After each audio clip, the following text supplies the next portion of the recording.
After a long day of camping, it's nice to unwind with a nice, relaxing campfire song. I call this one the Campfire Song. Let's gather around the oxter and sing our meditate song.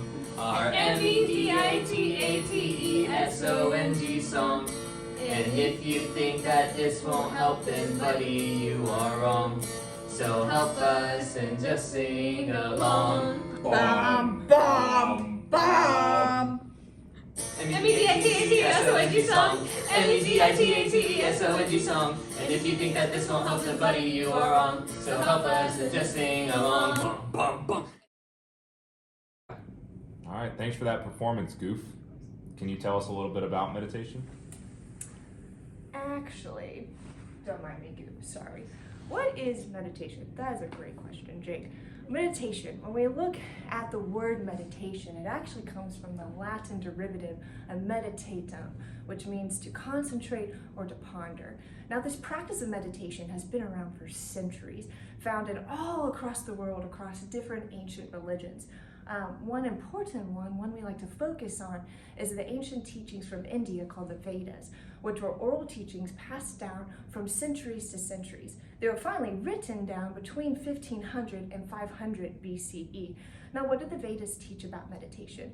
Well, they teach that the human body is made up of three parts: the physical body, the inner faculty, and the deep inner self.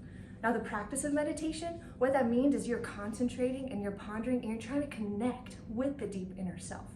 When you connect with the deep inner self, it provides inner peace and it removes stress. And this has been a practice that people have followed for hundreds and hundreds and hundreds of years.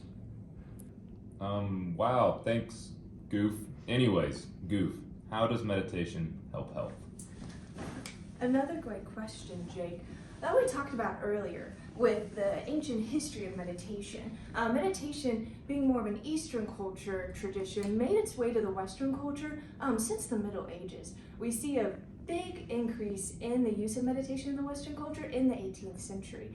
However, in medicine, a landmark study happened in 1979 where a bunch of researchers practiced mindfulness-based stress reduction, known as MBSR. And this study helped prove that meditation aids in the body's biological systems. And so with this study, multiple studies have come from it. And since then, we have seen that meditation not only helps with your mental capacity, but we've seen it reduce stress associated with chronic pain. We've seen improvement in fibromyalgia patients, IBS patients, and psoriasis patients with their pain. We've seen studies where meditation reduces depression, it makes people more aware of their thoughts, and improves cognitive function. And studies have also been done in addiction patients where meditation helped these patients reduce their addictive behaviors. We also see not only on the psychological side, but an immunological side. Meditation helps improve the body's immune system, it decreases inflammatory markers, decreases protein C, and it helps reduce the loss of CD4 cells in immunocompromised patients. So these are just some of the many studies that have been done to prove meditation's helpfulness in the biological systems of the human body. All right, thank you, Not Goof. I know our audience would really enjoy hearing about Goof explain how meditation works in her life. Hey, me again. So that's a great question, Jake. How can meditation help someone personally in their life? Like Goof, who's a traveling artist and lives a really stressful and anxiety-filled life. So what can meditation do? It can help her maintain her overall wellness and feeling more connected with her body. By practicing daily meditation, you improve your daily wellness, you reduce anxiety, and you reduce stress, which is really important for someone like Goof, who's traveling, producing records, and doing everything that a musician would do every day. All right, Goof, this question is for you.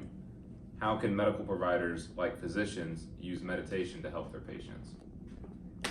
Great question, Jake, and a great question to end the night. So talking about meditation, and now we get to discuss its effect and how it can be used in osteopathic medicine. So we've learned that meditation is dealing with connecting with the inner body, right? And we know that its principles align really well with the principles of osteopathic medicine, which believes that the human is made up of mind, body, and spirit.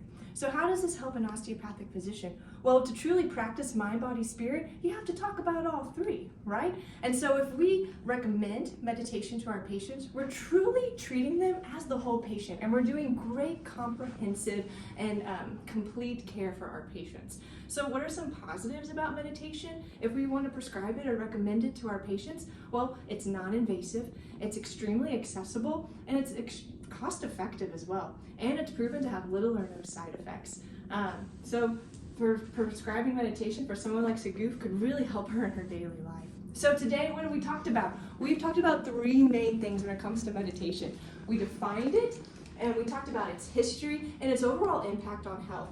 We also discussed different meditation techniques. We were focusing on mindful meditation, and we related it to health outcomes. And we talked about all the different studies and how it proved to be biologically effective to the human body. And lastly, we talked about the potential for meditation in the osteopathic physician. And we see that, man, if you practice meditation for 5 minutes a day, for 10 minutes, or even up to a few hours, it's adaptable to your life, it's malleable to your life, and it can be overall positively effective. So thank you again for joining us today on Genius. We talked to Sagoof and her brilliance and her meditation song and just everything that went behind it and why she wrote it. Thanks for joining us today, guys. Bye!